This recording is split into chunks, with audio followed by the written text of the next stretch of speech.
Setiap warga negara berkesamaan kedudukannya dalam pemerintahan dan hukum tanpa kecuali.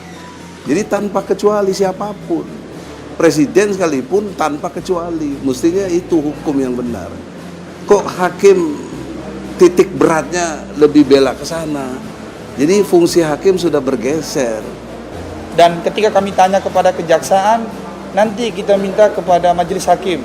Ketika kita tanya ke majelis hakimnya bilang, nanti kita minta kepada kejaksaan. Ya sudah, agar kita tidak ada istilah dibola-bolain seperti itu, kita tulis surat secara resmi kedua-dua instansi ini. Agar apa? Agar ini menjadi acuan siapa ini yang punya otoritas. Mestinya yang otoritas itu adalah majelis hakim meminta kepada kejaksaan untuk menghadirkan terdakwa. Boleh, tapi tadi keterangan ahli saya nggak dengar sama sekali yang mulia. Sekiranya mungkin dari sama sekali saya nggak dengar apa-apa. Tapi nggak apa-apa lah. Baik, saya mau satu atau dua pertanyaan saja sama ahli. Ini di tangan saya ada dua buku, penulisnya Pondok-Pondok Resmi. Ini isinya ini 100 kali lebih sadis daripada video saya. Ya, oh pokoknya ngeri. Oke, pertanyaan kedua. Sekarang gini aja deh, langsung aja, tidak usah saya dengar. Assalamu alaik Zainal Anbiya. Assalamu alaik Atqal Atqiya. Assalamu alaik Zainal Anbiya. Assalamu alaik Atqal Atqiya.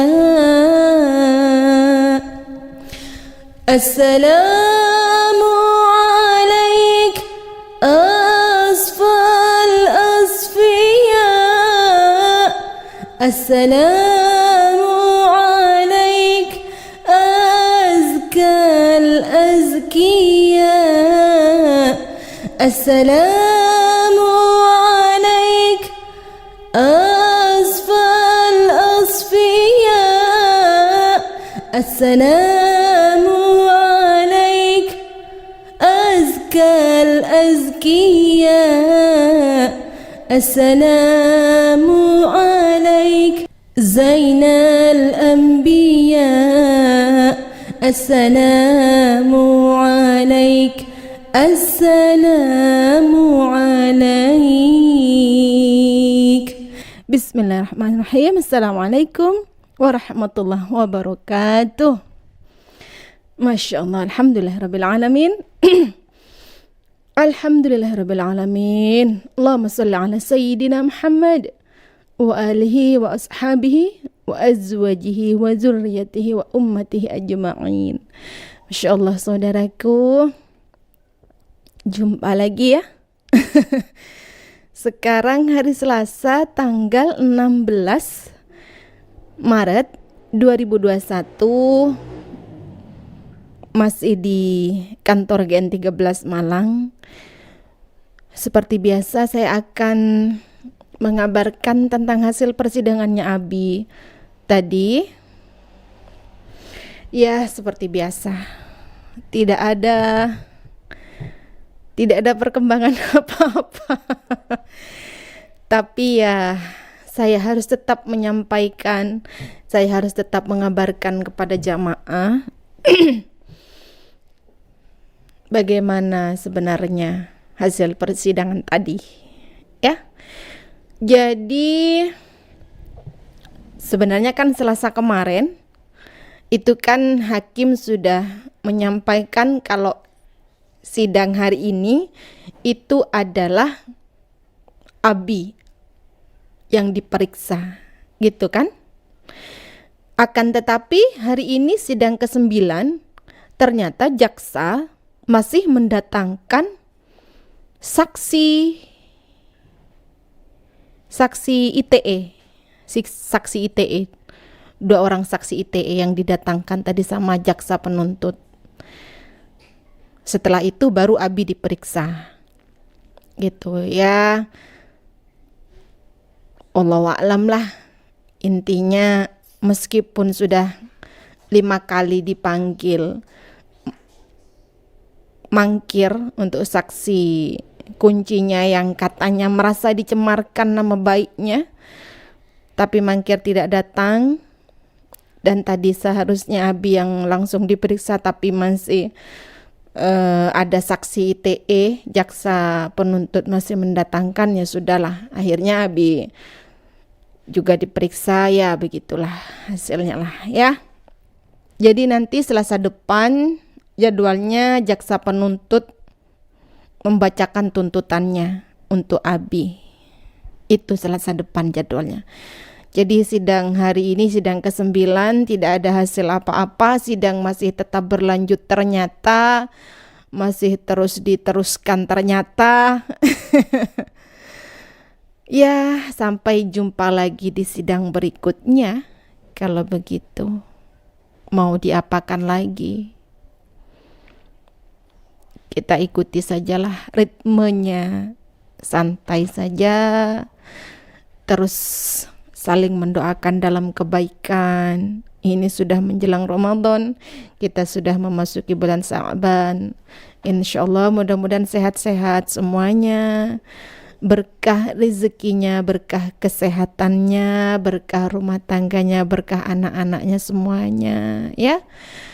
Jumpa lagi insyaallah Selasa depan di persidangan yang ke-10 berarti ya. Sidang ke-9 beginilah hasilnya saudaraku, tidak ada hasil yang bagaimana ya, beginilah, ya sudahlah ya. Insyaallah Selasa depan jaksanya membacakan tuntutan untuk Abi.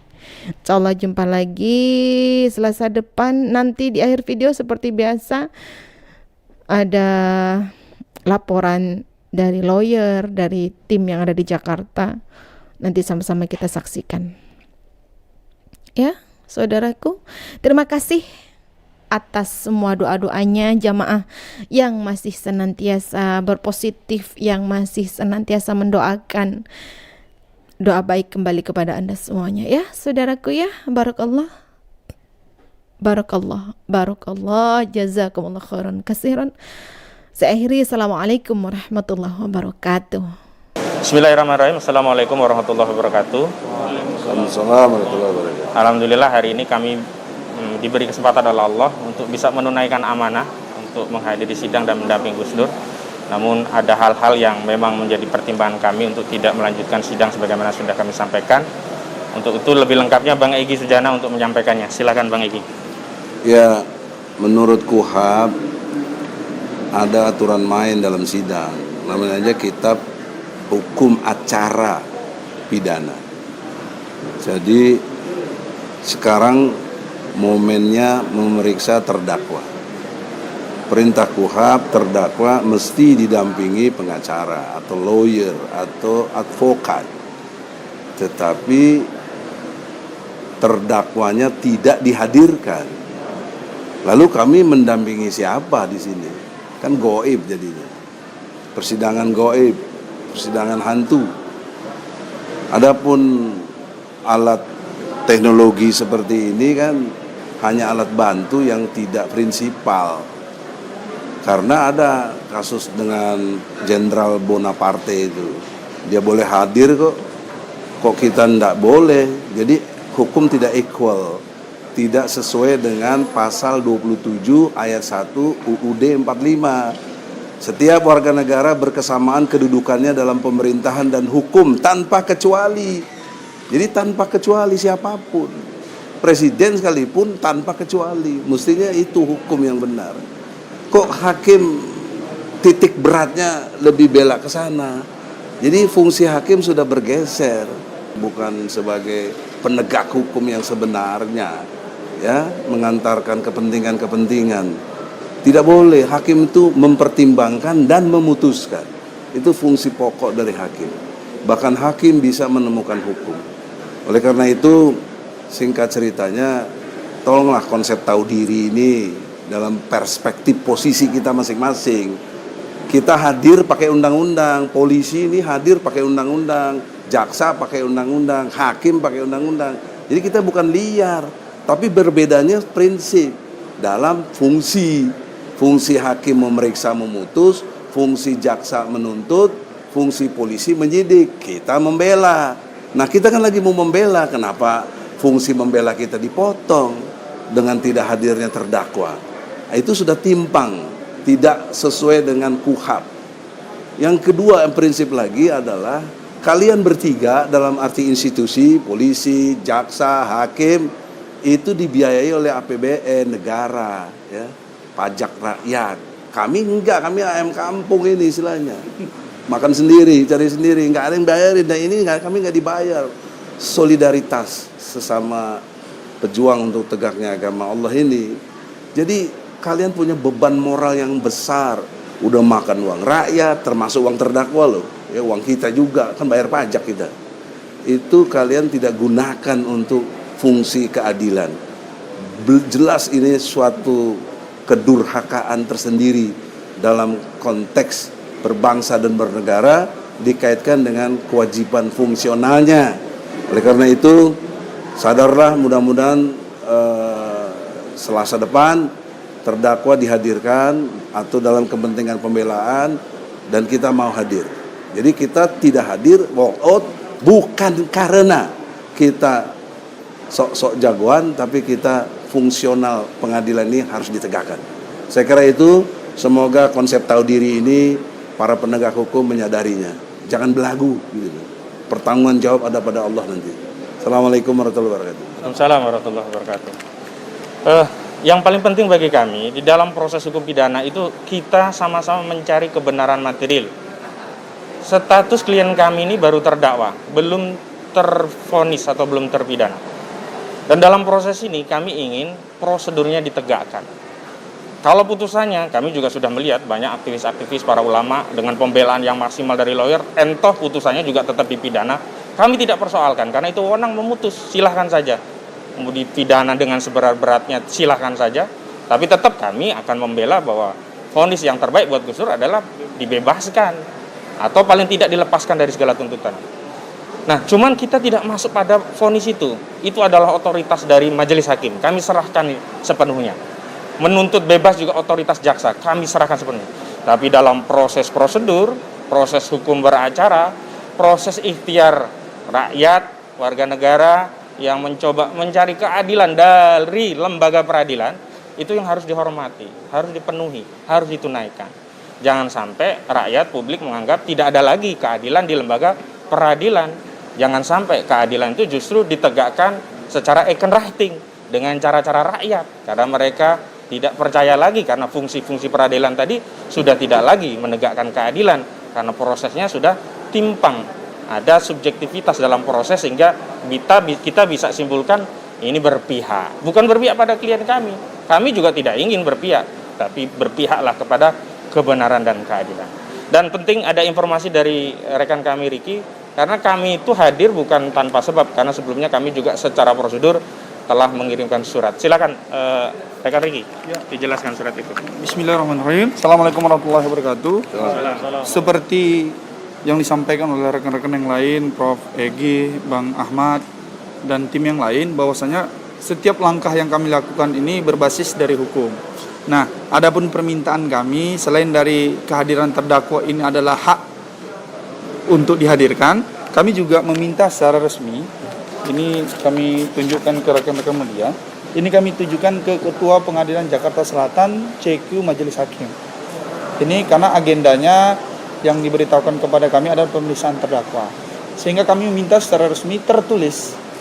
Ini buktinya kami ditujukan, dan bukan hanya itu, kami juga sudah meminta kepada Kejaksaan Negeri Jakarta Selatan untuk juga menghadirkan terdakwa, karena di beberapa persidangan kami minta secara lisan, kami diarahkan untuk membuat tulisan, kami buat tulisan gitulah. Dan ketika kami tanya kepada kejaksaan, nanti kita minta kepada majelis hakim. Ketika kita tanyakan ke majelis hakimnya bilang, nanti kita minta kepada kejaksaan. Ya sudah, agar kita tidak ada istilah dibola-bolain seperti itu, kita tulis surat secara resmi kedua-dua instansi ini. Agar apa? Agar ini menjadi acuan siapa ini yang punya otoritas? Mestinya yang otoritas itu adalah majelis hakim meminta kepada kejaksaan untuk menghadirkan terdakwa. Tapi nyatanya seperti yang sudah kita dengar bersama, itu pun tidak dipenuhi. Oleh karena itu, ya sudah, kita kembalikan lagi kepada masyarakat untuk menilai sendiri proses ini begitu. Kalau prosesnya sudah timpang, bagaimana pula kita menginginkan atau berharap kepada keadilan di negeri ini kalau konsep saja seperti ini.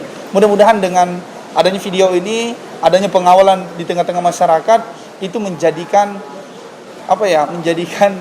konsep tahu diri yang bilang Prof ini, agar semua penegak hukum di negeri ini tahu diri dan tupoksinya masing-masing. Itu saja mungkin yang saya sampaikan. Wassalamualaikum warahmatullahi wabarakatuh.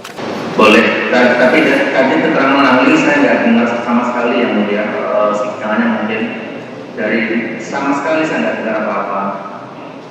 Tapi nggak apa-apa lah. Baik, saya mau satu atau dua pertanyaan saja sama ahli. Ya, saudara ahli yang dimuliakan Allah. Saudara orang itu, saudara ahli. Saudara orang itu. Saya tidak tahu saya tidak.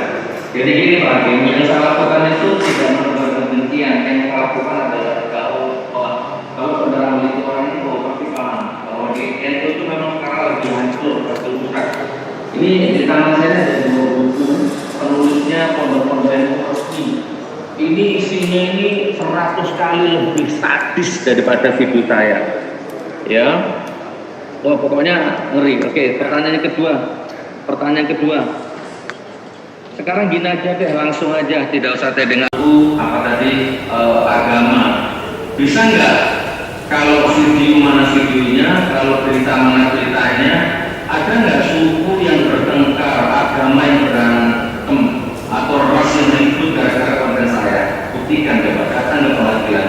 Ini gara-gara konten Gusnur ini, Madura sama Sunda berantem, Islam sama Kristen berantem. Coba kalau berita mana beritanya, kalau video mana videonya, kalau orang mana orangnya. Nggak ada